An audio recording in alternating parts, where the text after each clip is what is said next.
Welcome back. Today, we're bringing you a simple and easy recipe for any last-minute Thanksgiving desserts that you might need.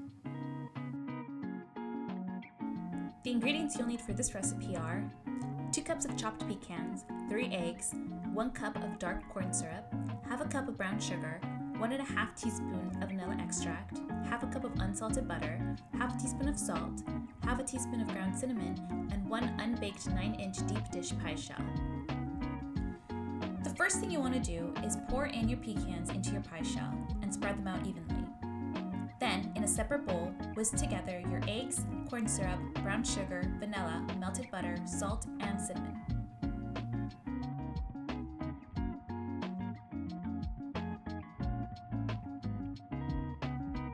Once they're combined, pour them over the pecans.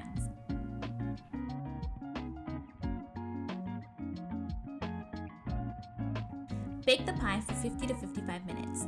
After the first 20 minutes, place an aluminum foil over the whole pie if it is browning too quickly. And there you have it, your very easy and simple to make pecan pie. Please leave your comment down below, like, share, and don't forget to subscribe.